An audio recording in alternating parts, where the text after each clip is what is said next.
ब्रह्म गुरुर्विष्णु गुरुर्देवो महेश्वरः गुरुर् साक्षात् परब्रह्म तस्मै श्री गुरुदेव नमः। अवगुण मोरे बापूजी बख्शो गरीब नवाज, जो मैं पूत कपूत हूँ तो पिता को लाज। सियावर राम जय जय राम, मेरे प्रभु राम जय जय राम।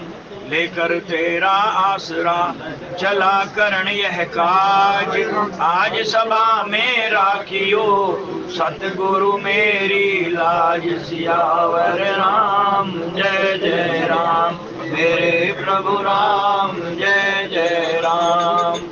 श्री गुरु चरण सरोज रज निज मन मुकर सुधार, वर्णौ रघुवर विमल यश जो दायक फल चार। सियावर राम जय जय राम, मेरे प्रभु राम जय जय राम।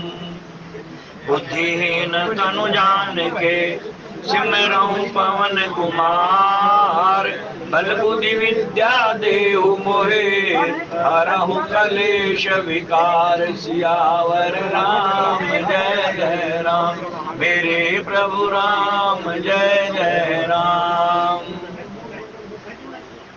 नहीं विद्या नहीं बाहुबल नहीं खर्चन को दान, मोह से पतित अपंग की तुम पतरा को राम। सियावर राम जय जय राम, मेरे प्रभु राम जय जय राम। सत्संग सभा में पधारे हुए प्रभु प्रेमी श्री रामचरितमानस के प्रथम सोपान बालकांड के अंतर्गत आज दोहा नंबर 59 से 61 तक का जो पाठ हुआ, ये आज उत्तरकांड समापन होने जा रहा है। उत्तरकांड की पूर्णता पर गोस्वामी जी ने इन दो दोहों के अंदर, क्षमा करना, बालकांड के अंतर्गत गोस्वामी जी ने पूरी फलश्रुति दी है और मनुष्य जीवन का लाभ क्या है, ये मनुष्य का जीवन कितना दुर्लभ है, इसकी सार्थकता बताई है। और आज के इस प्रसंग को सुनने के बाद, देखने के बाद देवताओं ने भी ऊपर से पुष्प वर्षा की है और मन में विचार किया कि अब हम ब्रह्मा जी के पास जाकर के ये प्रार्थना करेंगे कि हमें मनुष्य का जीवन दीजिए, और वो भी अयोध्या में। इतना आनंद, इतना उत्साह, इतना उनके मन में उमंग जागी, आनंद का प्रादुर्भाव हुआ कि वो मनुष्य जीवन में आने के लिए प्रार्थना करने चले गए ब्रह्मा जी के पास, क्योंकि माया ने संसार की रचना की है और ब्रह्मा जी ने जीव बनाए हैं, ये शरीर बनाए हैं, 84 लाख योनियां बनाई हैं, और इन 84 लाख योनियों में सबसे ऊपर मनुष्य की योनि है, जिसको पाने के लिए देवता भी तरस रहे हैं आज। और ब्रह्मा जी के पास प्रार्थना पत्र लेकर के गए हैं कि हमें मनुष्य की योनि दीजिए। लेकिन सौभाग्यशाली हैं हम सब लोग जितने भी यहाँ बैठे हुए हैं, या मनुष्य योनि में हमारी जीव आत्माएं आ चुकी हैं। आत्मा अमर है, ईश्वर का अंश है। ईश्वर अंश जीव अविनाशी, चेतन, अमल, सहज, सुख राशि। लेकिन कमाल की बात यह है कि परमात्मा का अंश होने के बावजूद और सारे सुखों की खान होने के बावजूद, बिना मैल के निर्मल, काम, क्रोध, लोभ, मोह, अहंकार इससे भी छूटी हुई ये पवित्र आत्मा आज इतने दुख क्यों भोग रही है? लगे एक ही कारण है कि सो माया बस भयो को साई, बंदो कीर मरकट की नहीं, इसलिए दुख भोग रही है। आज हर इंसान, चाहे वो करोड़पति है या रोडपति है, गरीब से गरीब, अमीर से अमीर, किसी को बैठ करके अकेले में टटोल करके देख लेना, कोई सुखी नहीं मिलेगा, कोई खुश नहीं मिलेगा। किसी को कोई दुख है तो किसी को कोई दुख, किसी को संतान नहीं हो रही, विवाह हो गया, काफी समय हो गए, औलाद नहीं हो रही इसलिए दुखी है, और किसी को औलाद ने दुखी कर रखा है, वो इसलिए दुखी है। किसी के पास धन नहीं है, गरीबी के कारण खाने के लिए भोजन नहीं है, वो इसलिए दुखी है, और किसी के पास धन इतना आ गया है कि छुपाने के लिए जगह नहीं मिल रही, वो इसलिए दुखी है। कहने का तात्पर्य ये है कि हर इंसान दुखी है। अब ये दुख का कारण क्या है? जो माया बस भयो गोसाई, जब से ये जीव आत्मा ईश्वर से, अपने घर से निकली है, परमात्मा के घर से या परमात्मा से अलग हुई है, तब से ये दुखी हो गई है। क्योंकि ये बंदे कीर मरकट की नहीं, सो माया बस भयो गोसाई, माया ने इसको अपने जाल में फंसा लिया है। अब ये दुख का कारण क्या है? जो माया बस भयो गोसाई, जब से ये जीव आत्मा ईश्वर से, अपने घर से या परमात्मा से अलग हुई है, तब से ये दुखी हो गई है। क्योंकि ये बंदे कीर मरकट की नहीं, सो माया बस भयो गोसाई, माया ने इसको अपने जाल में फंसा लिया है। और ये जीवात्मा जो स्वतंत्र है ऐसे फंस गई जैसे मदारी के चुंगल में बंदर और तोता फंस जाते हैं। फंसे नहीं, अपने आप को फंसा हुआ मान बैठे। जैसे कोई बंदर को पकड़ने के लिए मदारी चने लेकर के शीशे के जार में डाल देता है और वो चने जब बंदर को दिखाई देते हैं तो सोचता है कि मेरे खाने का सामान तो इसी में है, तो उसमें हाथ डालता है खाने के लिए, लेकिन मुट्ठी बंद करके हाथ डालने से करके उसको पकड़ने की चेष्टा करता है तो मुट्ठी अंदर जाती नहीं, फिर मुट्ठी को खोल देता है और सीधा हाथ करके जार में डालता है और फिर चनों की मुट्ठी भर लेता है। मुट्ठी भर के फिर मुट्ठी को निकालना चाहते हो तो मुट्ठी फिर नहीं निकलती क्योंकि वो बंद हो गई। तो वो सोचता है कि मुझे इस जार ने पकड़ लिया, इस सुराही ने पकड़ लिया। बस यही हमारी जो है सोच गलत है। हम सोचते हैं कि हम माया को छोड़ना चाहते हैं लेकिन माया ने हमें पकड़ रखा है, माया हमें नहीं छोड़ रही। अब ये माया क्या है? काम, क्रोध, लोभ, मोह, अहंकार, ये माया है। एक के बाद एक अगर हमारा अहंकार पर हम विजय प्राप्त कर लें तो फिर काम जाग उठता है, कामनाएं जाग उठती हैं कि नई ऊर्जा पैदा कर देती हैं। रावण के आगे उसका भाई अहंकार का प्रतीक कुंभकर्ण, उसका सिर कट करके रावण के आगे जा पड़ा। रावण मोह है। अब मोह की कमर टूट गई क्योंकि मोह का मेन जो आधार है वो अहंकार है, अभिमान है। अभिमान टूट गया। अभिमान के सिर को, अब कुंभकर्ण के सिर को बार बार छाती से लगा करके रो रहा है, विलाप कर रहा है कि अब मेरा क्या होगा। मोह रूपी अंधेरा हमारे अंदर छा जाता है, तब उस अंधेरे के अंदर एक आशा की किरण जाग उठती है और वो आशा की किरण और कोई नहीं, काम है, कामना। एक नई कामना नई ऊर्जा भर देती है। अब ये कामना सात्विक भी हो सकती है और तामसिक भी हो सकती है। अगर तामसिक कामना उठ खड़ी हुई तो हम उल्टे रास्ते पर चल पड़े, उल्टे सीधे कामों में पड़ गए। समय बर्बाद करने के लिए, दूसरों को दुख देने के लिए हमने कमर कस ली। ये कामना रूपी मेघनाथ, मेघनाथ काम है। कुंभकर्ण अहंकार है, रावण मोह है, मेघनाथ काम है। तो मेघनाथ ने आकर के रावण को कहा कि पिताश्री चिंता मत कीजिए, मैं हूं ना, सुबह मेरा कमाल देखना। मेरे पास एक ऐसा दिव्य रथ है जिसका आज तक मैंने आपके सामने भी जिक्र नहीं किया, मुझे वरदान में मिला था। और वो रथ ऐसा है कि जब मैं उसको लेकर के आकाश में जाता हूं तो मुझे कोई नहीं देख सकता, मैं सबको देख सकता हूं। और मैं ऐसा कल युद्ध मचाऊंगा, ऐसा युद्ध करूंगा कि राम, लक्ष्मण और उसकी सेना कल सारी मारी जाएगी। ऐसी कामना रावण के मन में जगा दी। यही हमारा हाल है मनुष्यों का। हमारे सारे रास्ते जब बंद हो जाते हैं तो कोई ना कोई दुष्भावना या शुद्ध भावना हमारे मन में उठ खड़ी होती है। यही कामना है। परमात्मा की कृपा से अगर हमें संगत अच्छी मिल गई, मित्र, दोस्त, यार, परिवार, ये सत्संगी मिल गया तो अच्छी भावना, अच्छी कामना जाग उठती है। और फिर बाकी शेष बचे हुए जीवन को हम राम के नाम में लगा देते हैं, सिमरन में लगा देते हैं, देश सेवा में लगा देते हैं, परिवार की सेवा में लगा देते हैं। और हमें एहसास हो जाता है सत्संग में जाकर के कि ये इतनी सुंदर शरीर, इतने ताकतवर शरीर में मिला किस लिए? सेवा के लिए। खाना, पीना, सोना, लड़ना, झगड़ना, ये तो जानवर भी कर रहे हैं। हमने कौन सा बड़ा काम कर लिया जो हमें परमात्मा ने टॉप ऑफ द क्रिएशन की डिग्री दे दी?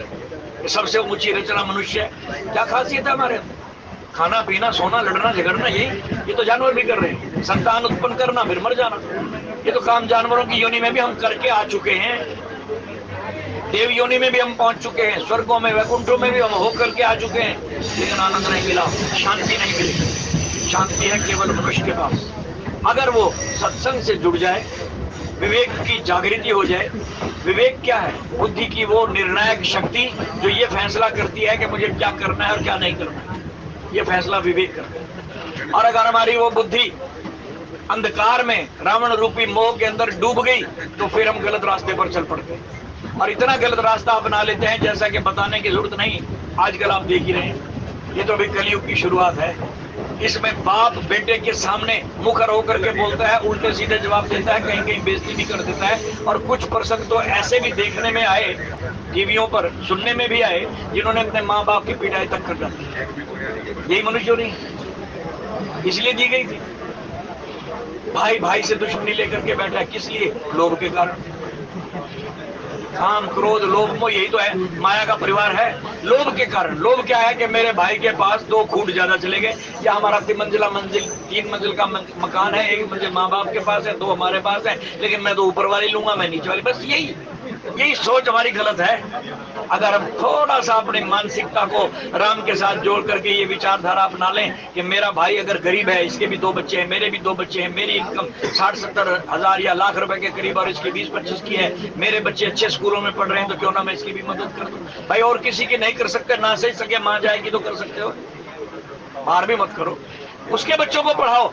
इसमें तुम्हारे खानदान का, तुम्हारे बाप दादा का नाम रोशन होगा, तुम्हारे गुजरे हुए पितर भी आशीर्वाद देंगे और धन देंगे कि तूने अच्छे काम में लगा दिया।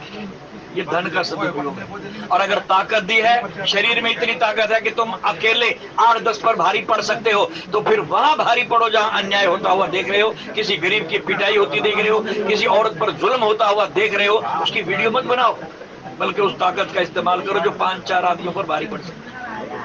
देश सेवा में लगा दो, ये परमात्मा की दी हुई है, हमारी नहीं। रात को सोते हैं, सवेरे पता नहीं लगता, पड़ोसी आ जाते हैं अफसोस करने के लिए, अरे क्या हुआ, कल तो ठीक ठाक बैठा था, बोले साइलेंट अटैक आ गया। ये हमारी जिंदगी है, ये औकात है हमारे जीवन की। एक सांस आई है, दूसरी का भरोसा नहीं आएगी कि नहीं आएगी, फिर भी अहंकार इतना। लघु जीवन संवत पंचदशा, गोस्वामी जी लिख रहे हैं उत्तरकांड के अंदर। छोटा सा जीवन है, हमारी लाखों साल की उम्र नहीं है, हजारों साल भी नहीं जिएंगे। अब तो 100 का भी कोई कोई जीता है, नहीं तो 60-70 की एवरेज आयु रह गई है, और आगे और घटती चली जा रही है। आने वाले समय में 10 साल की एवरेज रह जाएगी, जब परमाणु विस्फोट होंगे तो इनकी विकिरणता ऐसी फैल जाएगी कि मनुष्य की एवरेज आयु ही 10 साल रह जाएगी, 8-10 साल। तो गोस्वामी जी ने तो पहले ही भविष्यवाणी लिख दी, कर दी उत्तरकांड के अंदर। लघु जीवन, छोटा सा जीवन है, कितना, बोले लघु जीवन संवत, संवत माने वर्ष, साल, लघु जीवन संवत पंचदशा, और कल्पांत न अंत गुमान असा। इतना अभिमान, इतना अहंकार कि मैं एक कल्प तक मरूंगा ही नहीं। ये दूसरे मरते जा रहे हैं जिनको हम शमशान में रोज छोड़ के आ रहे हैं, मौत तो इनके लिए, मेरे लिए नहीं। ये अभिमान है। जिस दिन हमारे को ये समझ में आ गई ना कि आज जिसको हम शमशान में छोड़ के आ रहे हैं, कल हमारा भी नंबर लग सकता है, सभी ने यहीं जाना है, ये सोच लेंगे तो फिर हम पाप भी नहीं करेंगे, लोभ भी नहीं करेंगे, किसी पर अत्याचार भी नहीं करेंगे। किसके लिए करेंगे? हम भ्रष्टाचारी भी नहीं बनेंगे, रिश्वत लेना भी बंद कर देंगे। किसके लिए करेंगे? जब ये ज्ञान हो जाएगा कि ये तो सब कुछ यही पड़ा रह जाना है, साथ कुछ नहीं जाना। इसको जो शमशान में जिसको छोड़ के आ रहे हैं, इसके पीछे कुछ नहीं गया, घर भी यहीं रह गया, परिवार भी यहीं रह गया, बैंक बैलेंस भी यहीं रह गया। हमारे साथ भी यही होना है। तो फिर क्या करें? बोले जो उसके पीछे पीछे बोलते जा रहे हैं ना, उसी का आसरा हमेशा के लिए ले लो। पीछे क्या बोल रहे हैं? राम नाम सत्य है, और वास्तव में यही सत्य है। आज देवता भी अपने अपने घरों को राम के इस विवाह के आनंद को गुणगान करते हुए यही बोलते जा रहे हैं कि प्रभु का नाम ही सत्य है। और ब्रह्मा जी से कहने जा रहे हैं, हे प्रभु हमें राम नाम जपने का अवसर दीजिए। और ब्रह्मा जी कहते हैं अब अवसर खत्म हो चुका, तुम्हें मनुष्य की जोनी दी गई थी, तुमने क्या किया? शुभ कर्म किए, दान किए, पुण्य किए, तीर्थ यात्राएं की, और बहुत कीर्तन भजन सुने, लेकिन नाम नहीं जपा। अगर नाम सिमरन कर लेते तो तुम देवताओं की योनि से भी ऊपर चले जाते, वैकुंठ में चले जाते, राम के धाम को चले जाते। लेकिन तुमने वो किया नहीं, इसलिए अच्छे कर्मों का फल भोग रहे हो। जो शुभ कर्म किए हैं, दान किया है, देवताओं की योनि मिल गई, पुण्य किए देवताओं, लेकिन देव योनि भी क्या है? वहां पर भी यही है भाई, जो यहाँ हो रहा है, जो मृत्यु लोक में काम है, क्रोध है, लोभ है, ईर्ष्या है, सब कुछ वहां है। देव योनि भी कोई सुखी योनि नहीं है। सिर्फ फर्क इतना है कि हम स्थूल देह में बैठे हैं, इस हाड़ मांस चाम की शरीर में बैठे हुए, ये आत्मा वहां सूक्ष्म शरीर है, दिव्य शरीर, वहां ये हाड़ मांस चाम का शरीर नहीं है। लेकिन ये दोष जो माया के दोष है, माया वहां भी है, माया ब्रह्म लोक तक है, ब्रह्मा के लोक तक भी है। ये माया के चक्कर में तो ब्रह्मा भी फंस गया, वो भी ऐसे ऐसे उल्टे सीधे काम कर बैठा इस माया के चक्कर में आकर, जो आम आदमी करता है, मनुष्य करता है। तो फिर कहाँ सुख है, आनंद कहाँ है? यहाँ भी काम है, क्रोध है, वहां भी काम है, क्रोध है, ईर्ष्या है। यहाँ भी हम एक दूसरे से अंदर ही अंदर जल रहे हैं कि फलाने की तरक्की हो गई, उसको नौकरी मिल गई, मुझे नहीं मिली, ये वो इतना करोड़पति बन गया, मैं नहीं हुआ। ये ईर्ष्या यहाँ मनुष्य लोक में है, मृत्यु लोक में है, तो वहां भी है। अरे और तो और वहां का तो राजा इंद्र ही ईर्ष्यालु है। किसी को यज्ञ हवन करते हुए देख ले, तप करते हुए देख ले, तो अप्सराओं को भेज देता है कि जाओ इसकी तपस्या भंग कर दो। क्यों? कि कहीं ये मेरा राज ना छीन ले। और यही यहाँ हो रहा है। हम मनुष्य हैं, हाड़ चाम के शरीर में बैठे हुए, हम भी तो ये सोच रहे हैं कि कहीं मेरा पार्टनर मुझसे धोखा ना करे, कहीं मेरा भाई मेरी जायदाद ना छीन ले। जो यहाँ है वो वहां है। तो भाई स्वर्ग की कामना किस लिए करते हैं? और हम तो बड़े गर्व से कहते हैं कि हमारे पिताश्री, हमारे दादाश्री, हमारा फलाना स्वर्ग सिधार गया। स्वर्ग में क्यों? भाई वो हमारी मंजिल नहीं है, एक पड़ाव है। जैसे हम सोनीपत या पानीपत या उससे पीछे से चले हैं इस गाड़ी में, तो कितने पड़ावों पर रुकते चले जा रहे हैं, कितने स्टेशन आ रहे हैं। वो भी एक स्टेशन है। स्वर्ग भी, वैकुंठ भी, देवलोक, पितृलोक, अजनाब लोक और इंद्रलोक और गंधर्व लोक और फिर ब्रह्मलोक, वहां तक पड़ाव हैं। लेकिन हमारी मंजिल क्या है? यत्र न भास्यते सूर्यो न शशांको न पावके यत गत्वा निवर्तन्ते भूता तत धाम प्रियम मम। भगवान कृष्ण कह रहे हैं गीता के अंदर। जिन्होंने नहीं पढ़ी पढ़ लेना, मैं नहीं कह रहा, ये हमारे वेद शास्त्र और भगवानों की वाणी है, सदगुरुओं की वाणी है। वो कह रहे हैं हम वहां के, हम वासी उस देश के जहाँ देह मिलावा नहीं, जहाँ शरीर से शरीर नहीं मिलते, शरीरों का मिलन नहीं होता, हम उस देश के वासी। हम वासी उस देश के जहाँ देह मिलावा नहीं, शब्द मिलावा होता है। सूरत यानी आत्मा का मिलावा परमात्मा के साथ होता है। वो देश है हमें वहां जाना है। वैकुंठ जाति को भी पार करके, को भी पार करके हमने वहां जाना है। हमारी वो मंजिल है, हम वहीं से आए हैं। इसका ज्ञान हमें सत्संग से मिलता है, और सत्संग में ज्ञान मिलने के बाद, ये पता लगने के बाद कि हमारी मंजिल क्या है, फिर हमें कर्म करने हैं। कर्म कौन से करने हैं? ये विवेक का इस्तेमाल करते हुए दिमाग से सोचना है और दिल से करना है। चित्त वृत्तियों के अंदर, चित्त के अंदर एक, मन के अंदर विचार उठा, दिमाग के अंदर एक विचार उठा कि मुझे भगवान का भजन करना है, सत्संग करना है, भजन करने हैं, राम का नाम लेना है। तो फिर बुद्धि से विचार करते हुए हृदय से लग जाओ इस काम में। तुलसीदास जी तो हर, और अन्य संत महात्मा जितने भी भक्ति काल के संत हुए, सबने नाम पर ही जोर दिया कि नाम का सिमरन ही कलयुग में पार उतारने वाला है, और कुछ नहीं, सब कुछ यहीं पड़ा रह जाएगा, कुछ साथ नहीं गया। रुतबा बुलंद था जिनका, दो जहां के वाली थे, सिकंदर जब चला दुनिया से दोनों हाथ खाली थे। हम किस लिए मर रहे हैं? साथ ले जाएंगे ये, एक ही चीज जाएगी हमारे साथ, एक ही चीज, दूसरी नहीं जा सकती, नहीं जा सकती। एक ही धन है, वो इकट्ठा कर लो, वो साथ जाएगा, और वो है राम नाम का। राम नाम। कुंभकर्ण को मरता हुआ देखकर जब उसका तेज, उसकी ज्योत, उसकी आत्मा उसके अंदर से निकली और भगवान राम के मुख में समा गई, तो देवता हैरान हो गए। चल गए ये क्या, ये तो इतना बड़ा भारी पापी था, दुष्ट था, राक्षस था, मनुष्यों को, जीवों को मार मार के खा जाता था, इतने पापी को भी भगवान ने अपना धाम दे दिया। पार्वती ने भी पूछ लिया कथा सुनते हुए भगवान शंकर से। शंकर कहने लगे कि देवी हैरान मत हो, कि मेरे राम का स्वभाव है, एक बार जो उसके सम्मुख हो गया, वो खुद कहते हैं सम्मुख होए जीव मोए जभी, नासई जन्म कोटि अगते तभी। एक बार मेरे सामने आ तो जाए, करोड़ों जन्मों के पाप बख्श देता, माफ कर देता, सजा नहीं देता। उसके यहाँ सजा नहीं, माफी है, माफी है। उससे क्षमा मांग लो। सुबह उठते ही माँ बाप के चरण छूते हुए उनको भगवान का रूप मानो। माता पिता के अंदर ही भगवान का निवास है, और उनसे क्षमा मांग लो और उनकी सेवा में लग जाओ। माँ बाप की सेवा ही माँ बाप है, भगवान की सेवा है। भगवान ने भी यही करके दिखाया।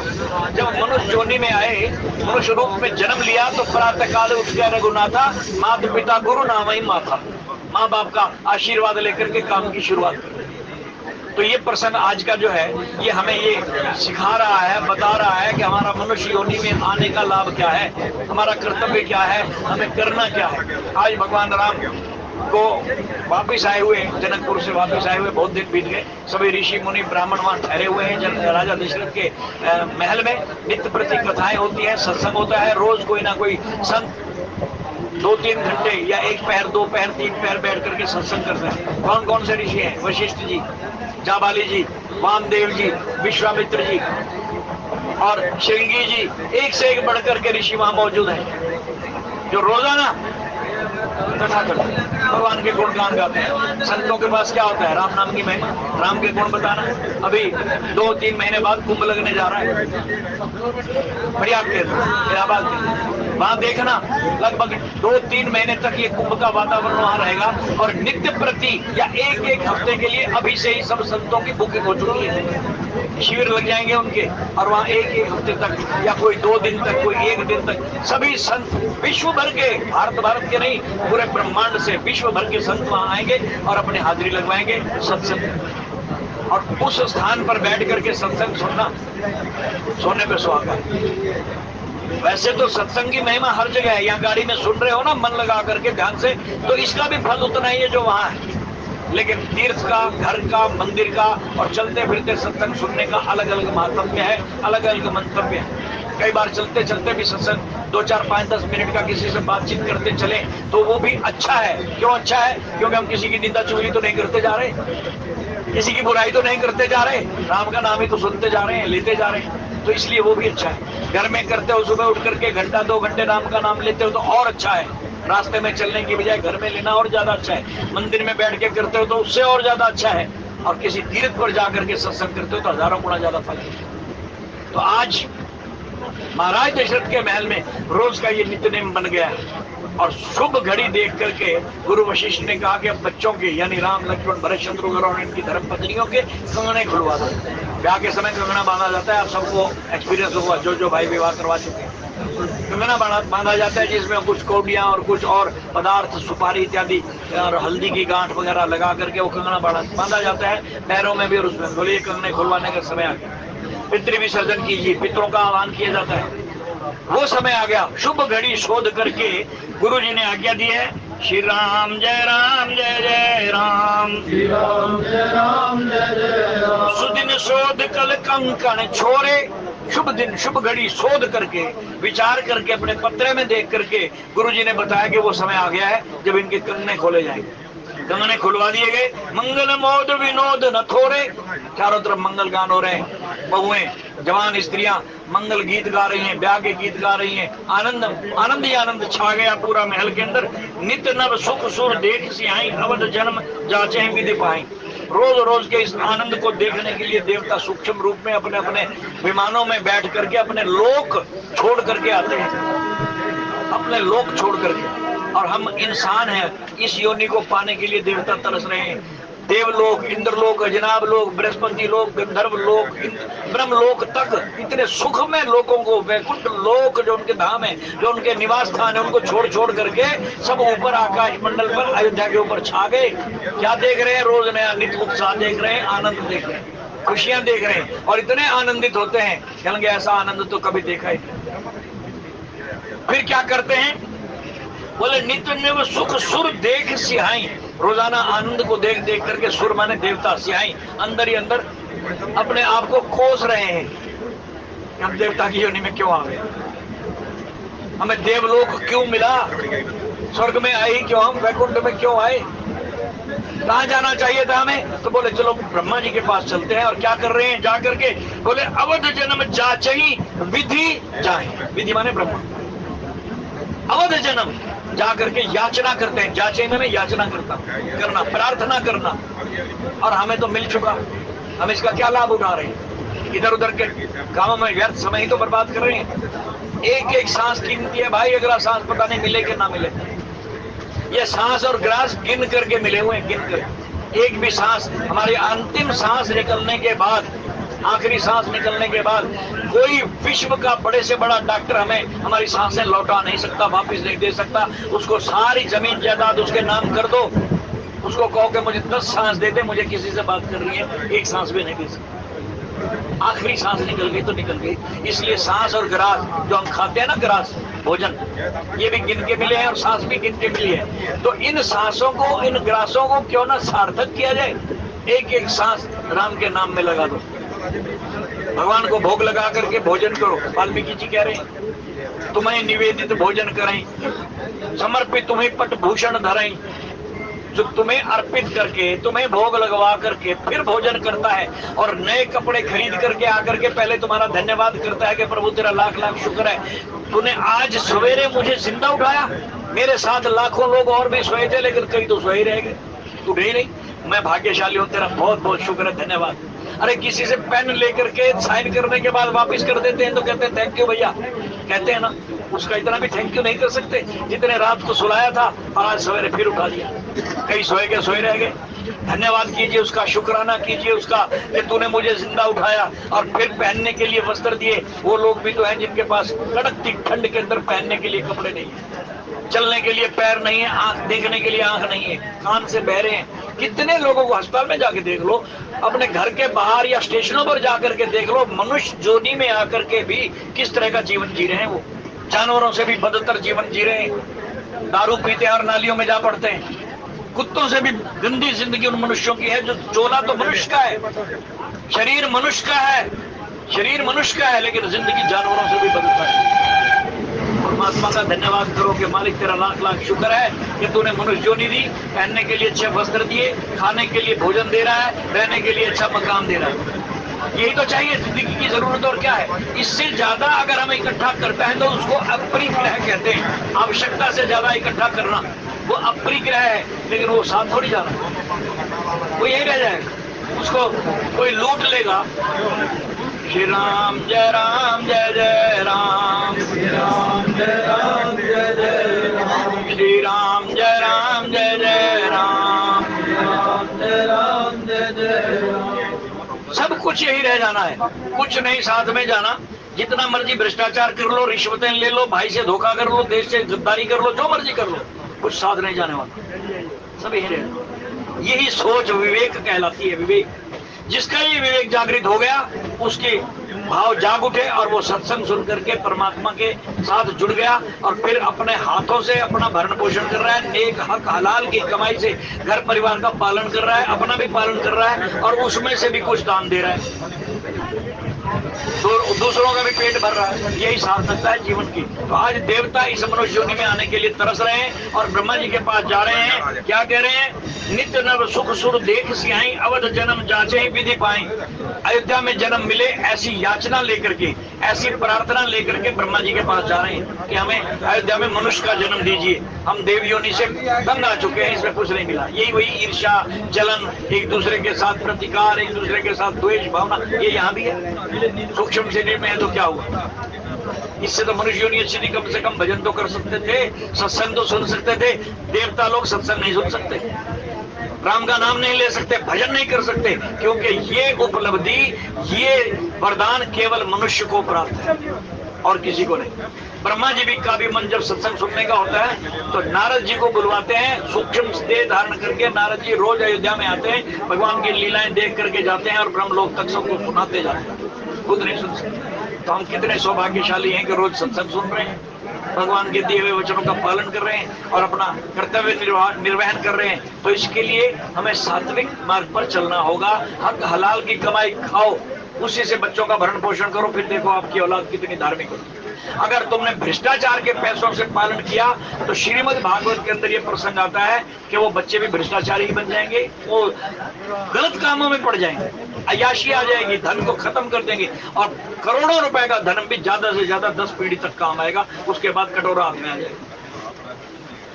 ऐसे ऐसे बहुत से उदाहरण आपने सुने और देखे होंगे। जो करोड़पति थे, लखपति थे, आज उनके बेटे पैसे पैसे को मोहताज हैं, और जो गरीब थे आज करोड़ों में खेल रहे हैं। ये चलता हुआ चक्र काल चक्र कहलाता है। इतनी भी हमारी समझ में बात नहीं आती तो मनुष्य किस लिए बने हम मनुष्य की जोनी में आए ही क्यों? जानवर ही अच्छे थे, वही जोनी अच्छी थी, कम से कम खा पी के सो जाते थे, संतान उत्पन्न करते थे, मर जाते थे। लेकिन मनुष्य की जोनी में आकर के भी हमने उन्हीं कामों तक अपने आप को दायरे में महदूद रखा, उसी दायरे तक सीमित रहे, तो फिर मनुष्य जोनी में आने का कोई लाभ ही नहीं। आज देवता तरस रहे हैं, कह रहे हैं ब्रह्मा जी के पास चलते, उनको कहते हैं हमें मनुष्य की जोनी दे दो, और वो भी अयोध्या में। तो ब्रह्मा जी ने भी वचन दिया, बोले अब ये अयोध्या में तो नहीं मिल सकती, क्योंकि राम की लीला तो संपूर्ण होने को जा रही है, कुछ साल बाकी है। अब तुम्हें अगला जन्म वृंदावन में दूंगा और वहीं ये राम कृष्ण बन करके आएंगे। तो बोले वहां मनुष्य जन्म दे देना। बोले हो सकता है मनुष्य जन्म ना मिले, कर्म भी तो तुम्हारे साथ है। बोले मैं भी आऊंगा कलयुग में जन्म लेकर के, मैं भी संत के रूप में, भक्त के रूप में अवतार लूंगा, तुम्हें भी दूंगा। और ब्रह्मा जी ने भी भगवान से प्रार्थना की कि चाहे मुझे वृंदावन का पेड़ बना दे, पौधा बना दे, लता पता बना दे, गौ बना दे, बछड़ा बना दे, कुछ बना दे, लेकिन जन्म वृंदावन में वहां देना जहां भगवान का धाम हो, जहां भगवान लीला करते हुए दिखाई दे। अब तो अयोध्या में कर रहे हैं ना, अगली बार कहां करेंगे? वृंदावन। कहेंगे मुझे अगला जन्म वहीं देना। तो आज देवता तरस रहे, कह रहे हैं अवध जन्म जाचे ही विधि पाई।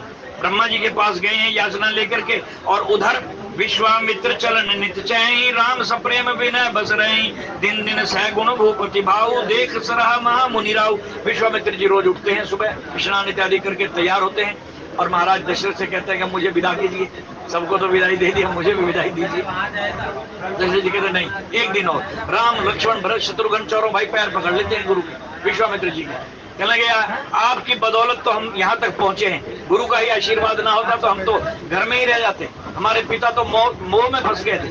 जब आप हमें लेने आए थे कि चलो हमारे यज्ञ की रक्षा करनी है, राम लक्ष्मण को भेज दीजिए, तो हमारे पिता तो मोह में फंस गए थे, भेजना ही नहीं चाहते थे। ये तो आपकी कृपा हो गई जो आज हम इस मुकाम तक पहुंच गए कि लक्ष्मी, अन्नपूर्णा और महालक्ष्मी इत्यादि हमारे घर में दौड़ दौड़ करके आ रही है। आज जितना भी आनंद सुख वैभव है आपकी कृपा से। धन्यवाद करते हैं और रोक लेते हैं, कहते नहीं गुरुजी कल चले जाए। कल कल करते कई दिन बीत गए, जाने नहीं दे रहे। और इधर विश्वामित्र भी दिन दिन सैगुण भूपति भाव देख सराहना महामुनि राव, इनके प्रेम को देख करके महामुनि विश्वामित्र जी भी रोज सराहना करते हैं और रुक जाते, जा नहीं पाते।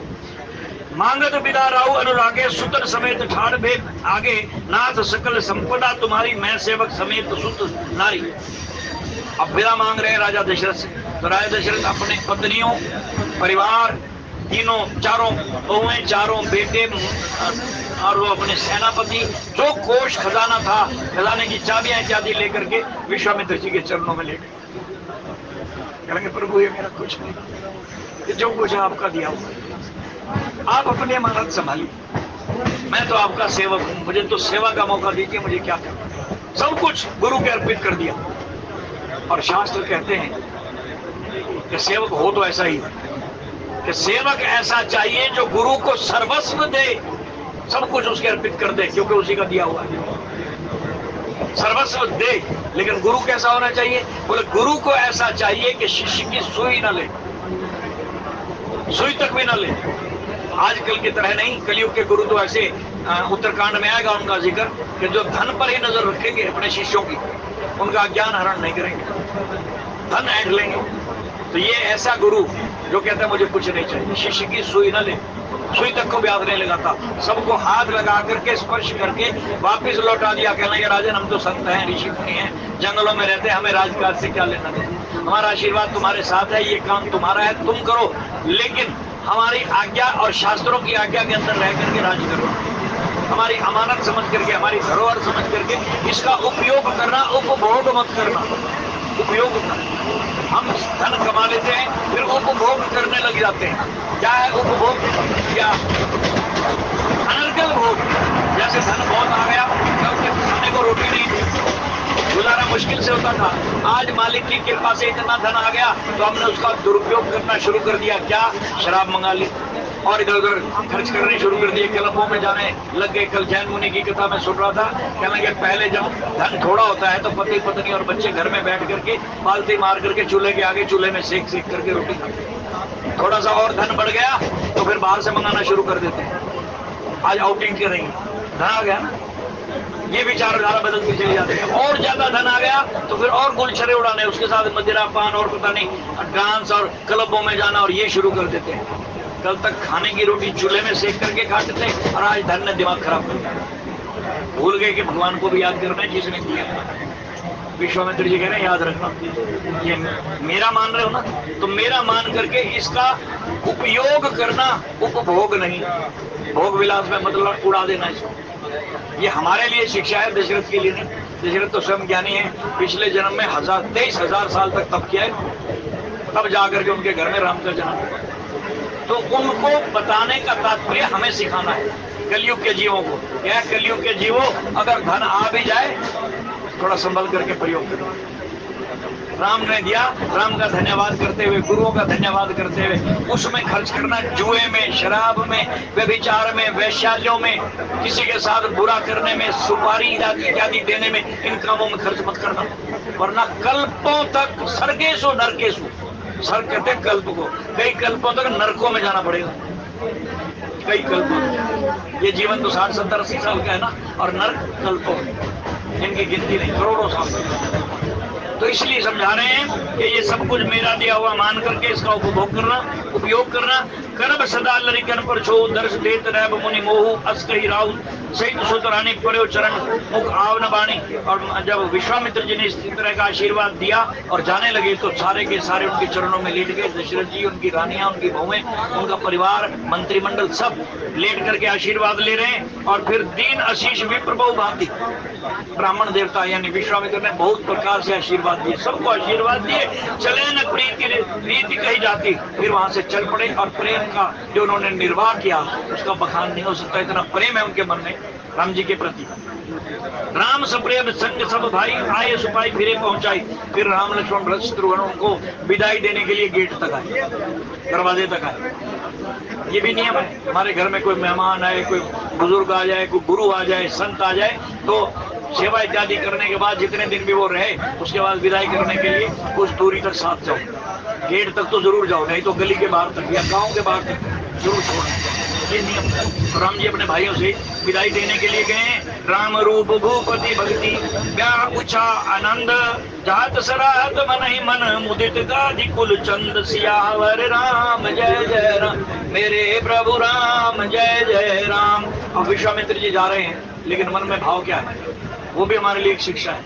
हम अगर सत्संग सुन करके कहीं से आए, किसी धार्मिक स्थान से होकर के आए, यात्रा करके आए, तीर्थ करके आए, तो मन में केवल वहीं की चर्चा हो जो वहां सुन करके आए, देख करके आए। राम का मंदिर देख के आए, कृष्ण का मंदिर देख करके आए, तो चर्चा उसी की चलते रहनी चाहिए। जो दो चार आदमी इकट्ठे होके जा रहे हैं वही चर्चा हो, संसारिक चर्चाएं ना हो, किसी की निंदा चुगली ना हो, किसी की बुराई ना हो, भगवान की चर्चा करते हुए जाए। लेकिन यहाँ ऋषि किसकी चर्चा करते हैं? अपने भक्तों।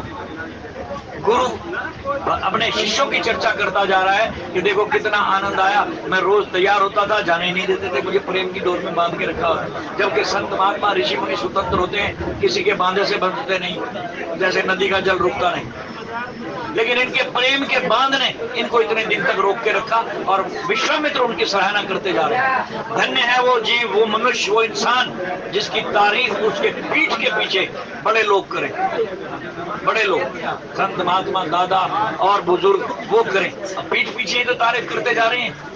अगर हम बुजुर्गों की सेवा करें, बुजुर्गों का रोज आशीर्वाद लें, और वो बुजुर्ग जहाँ कहीं चौपाल में बैठे, कहीं पर भी बैठे, तो वो कहेंगे मेरा पोता ऐसा है, सुबह उठ करके पहुंच, पीठ पीछे तारीफ करें, तो समझो उसकी आयु भी बढ़ जाएगी और जिंदगी में आने वाले बीमारियां, कष्ट सब दूर हो जाएंगे। जिसकी पीठ पीछे बुजुर्ग तारीफ करें, संत तारीफ करें, महात्मा तारीफ करें, पीठ पीछे, मुंह पर नहीं। मुंह पर अगर कोई अपनी तारीफ आप करता है तो अपने पुण्य खत्म कर रहा है, अपने शुभ कर्म नष्ट कर रहा है, अपनी कमाई खो रहा है, अपने मुंह पर अपना मुंह मियां मिट्टू बन रहा है, अपनी तारीफ कर रहा है। मैं ना होता तो ये काम ना होता, मैं ना होता तो ये ना होता। अरे भाई तू कौन है?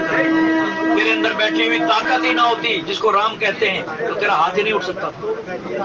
परशुराम जी बार बार कुल्हाड़ा चलाने की कोशिश करते हैं लेकिन चलता ही नहीं। लक्ष्मण जी को हंसी आ गई, कहेंगे जिसकी ताकत से तू कुल्हाड़ा उठा करके चलाना चाहता है ना, वो तो मेरे साथ खड़ा हुआ, यानी राम, वो मेरे साथ खड़ा हुआ है और तू काम का जोर लगा रहा है, हंसी उड़ा रहे हैं। व्यंग्यात्मक तरीके से लक्ष्मण जी ने परशुराम जी को ज्ञान दिया, ज्ञान समझा।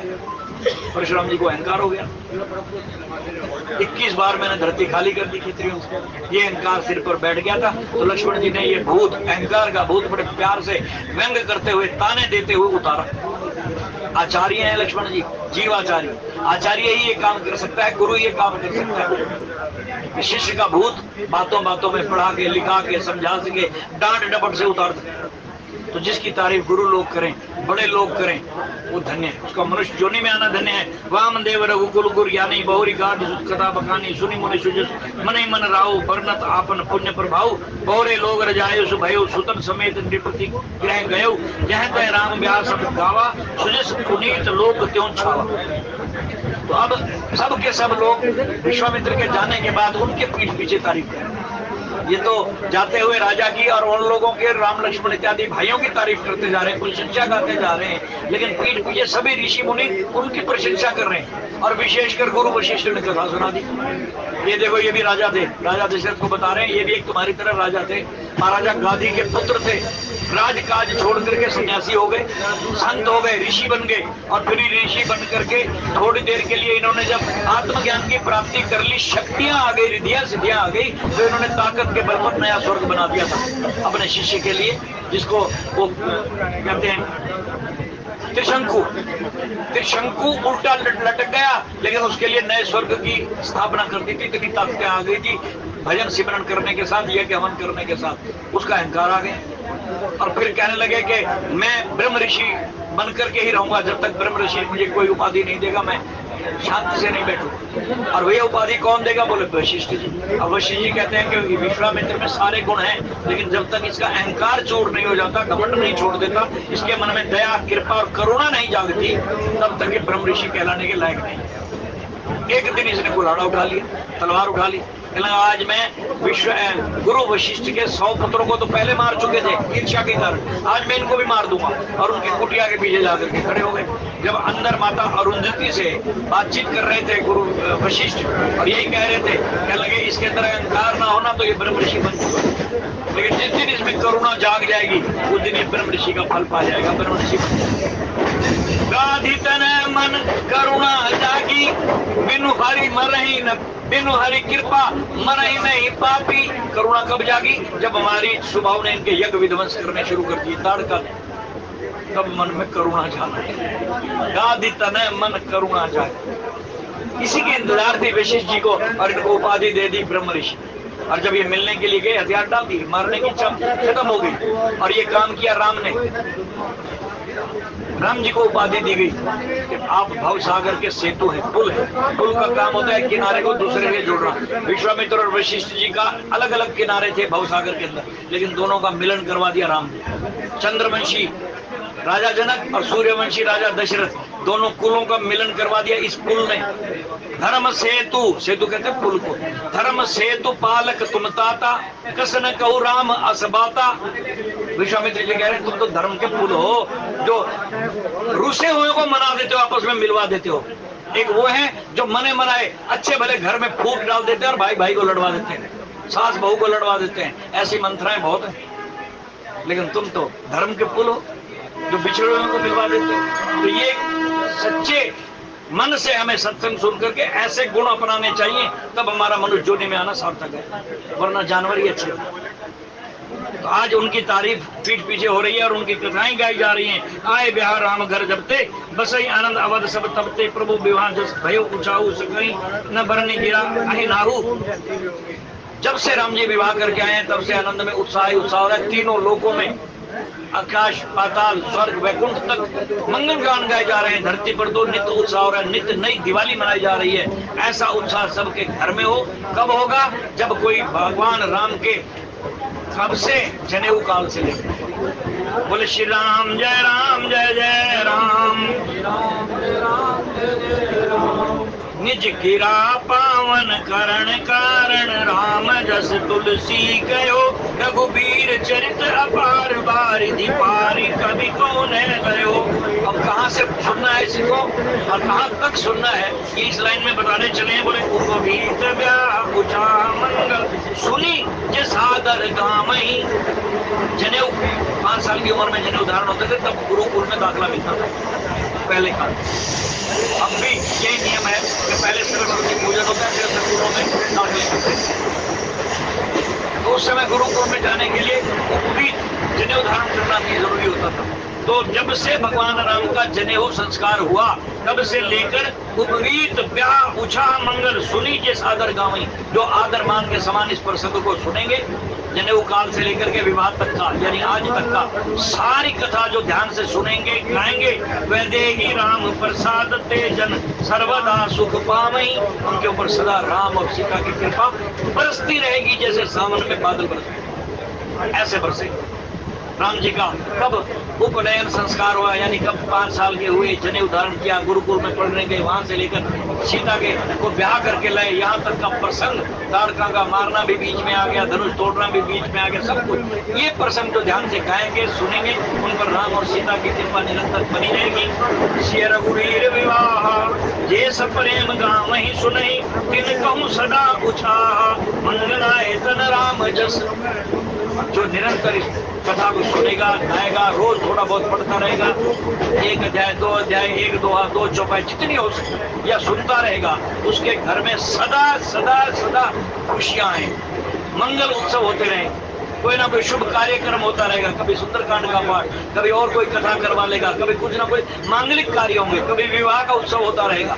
उसके घर में अशुभ काम होते ही नहीं, शोक नहीं आएगा, खुशियां ही खुशियां आएंगी जो इसको ध्यान से सुनेगा। ये इसकी फलश्रुति है आज के इस छंद और सोरठे में। और आगे कह रहे हैं कि मास पुराण 12वां विष्णु इति श्री रामचरितमानस से सकुल कलिकुल विध्वंस ने प्रथम सोपान समाप्त। कलयुग के संपूर्ण पापों के विध्वंस करने वाले श्री रामचरितमानस का ये पहला सोपान समाप्त हुआ, बालकांड समाप्त हुआ। इन्हीं शब्दों के साथ वाणी को यहीं विश्राम, त्रुटि के लिए क्षमा। बोलिए राजा रामचंद्र महाराज की। आदरणीय तुलसीदास जी का बहुत बहुत धन्यवाद। वाक्य प्रकट करेंगे। हनुमान लला की दूत दलन रघुनाथ कला की, जाके बल से गिरवर कापे, होंगे रोष जाके निकट न जाके, अंतर को से महान